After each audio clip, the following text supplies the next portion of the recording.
Hi everybody, today we're going to replace the hard drive, the SSD, in an older MacBook Air. When I turned on this MacBook Air last week, I got the question mark inside of a folder, meaning it could not find the SSD inside. This is a 2013 MacBook Air. What you need to do is you need to go to the very back to make sure you're ordering the correct part. If you look at the tiny little letters on the back, you'll see mine is the A1466, and you also want to confirm that the EMC number is the same. Mine is a 2632, so I just went on Amazon and made sure that this Bitsjour brand was the correct one. The thing I like about this brand is it also comes with the screwdrivers necessary to do this job. So let's dive in.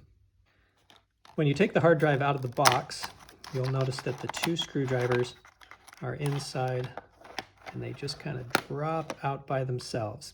So I'm going to set the SSD off to the side, and you get two screwdrivers. One is going to take all of the exterior screws off, and one is going to take the one screw that's holding the SSD in place out.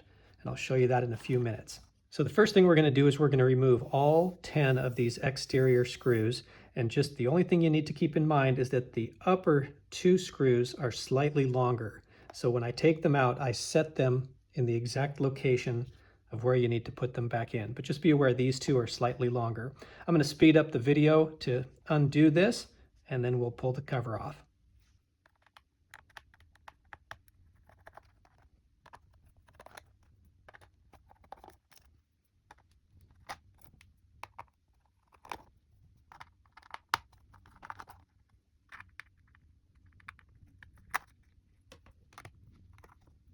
And then you get to the top two, and as I mentioned, they are slightly longer. So we'll set those off to the side. There's a little bit of a magnetic to the screwdriver, so that helps out. Now that all 10 screws are off, it's very easy to remove the back cover. Gently lift on the back, and off it comes.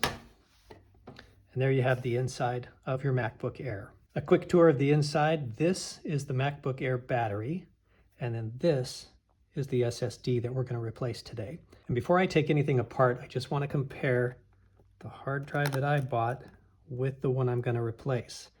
And you can see all the connections are the same, and it's the exact same size. Before you take this single screw off and remove the SSD, it's always a good idea to unplug the battery. And it's just this little tiny plastic tab here. And if you wiggle it out, it'll disconnect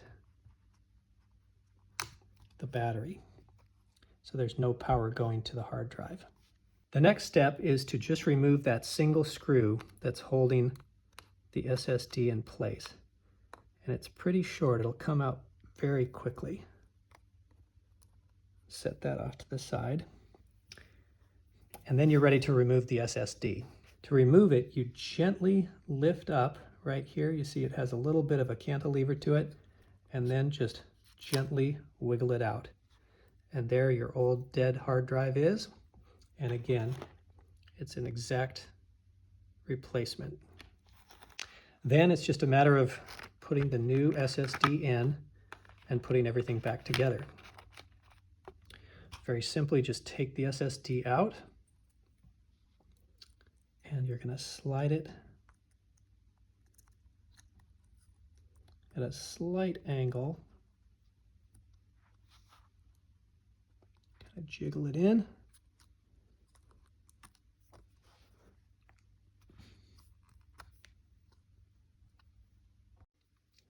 You want to just make sure that it's all the way in there. So give it a pretty good push and a wiggle, and then you'll see that the screw hole will line up. Once it's in place, you're going to replace the small black screw at the head of the SSD. Just gently screw it down, and then the SSD is totally installed. The last thing you want to do is plug your battery back in. Gently push it down into the carrier. Make sure it's in there good and tight. and then check your work.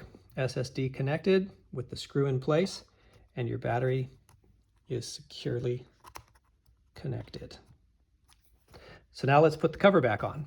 And to put the cover back on, we're just going to do everything in reverse.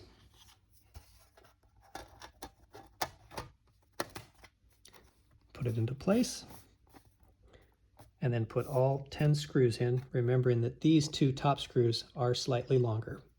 And then we'll put in the last screw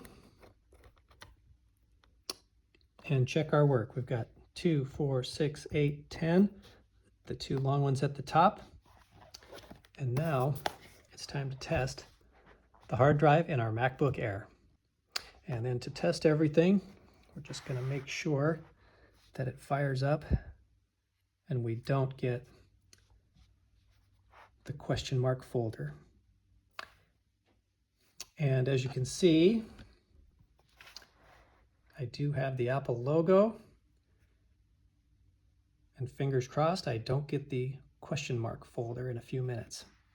It may boot up to an older system than you want, but you can just upgrade from there. Give it a minute or so. There we go. I'll set it up and we'll have our MacBook Air back up and running again for under $80. I hope you enjoyed this video. I've included a link to the Bitsjour brand of SSDs in the description page. Thanks for watching.